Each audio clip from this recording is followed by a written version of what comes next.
My father, he came to Australia in 1905. He worked all his life in the fishing game. I started fishing at 11 years old, and it was a good experience. We'd never had hydraulic winches like we got now. We had them working for a belt. Everything was up here, time, distance. GPS just makes it life so much easier. No missing your pots anymore. One more. So I'm very happy that my sons have taken over. Dad's taught me everything. He's always been really supportive. 3 generations later, 4 generations, my son James was still here. And my dad's still coming out with us, and he's 80 now. Hopefully in the process I'm able to help the next generation work their way through as well. I've got a grandchild on board too, and I'd just like them to take over, because I think that'll be 5 generations.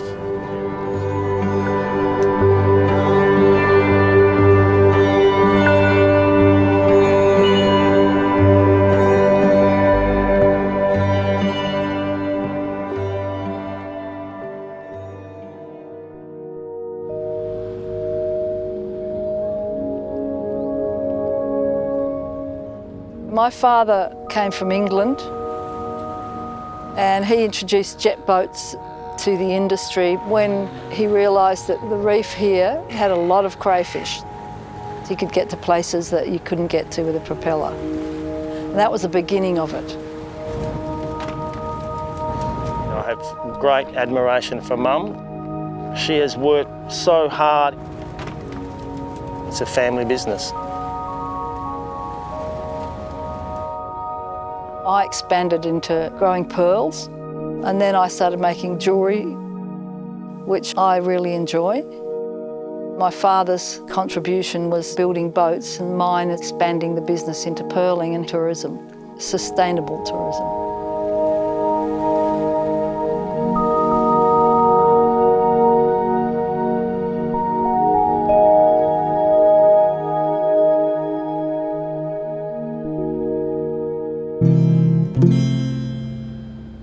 Kalbarri started from a very humble beginning. Very small number of rock lobster fishermen. And then people realised it's a really, really lovely place. We're the most northern port. It's a big parcel of coast that's got a real story to tell. Rock lobster fishing, probably through the late 70s, 80s, 90s, grew up to 80 boats fishing these migratory lobsters out here. So it played a big part in the town financially. Dad's family were farmers. They came to Kalbarri probably through the Second World War. Dad got a boat in probably about 1950, 51, and it went from there. Kalbarri had no other industry, so he stuck with it, and fortunately enough, it became a flourishing industry. In the days that I was young, it was a really good industry to be involved in. It was definitely hard work. I've got boys in the industry now, so it's been a journey. Oh, it was hard in the early days. Now they've got grandchildren taking after him and they love it. Lost his hair a bit early in the 90s. I mean, I think that's the absolute key to the industry right now. There's no question that we've got to always make sure there's a future out there for the next generation.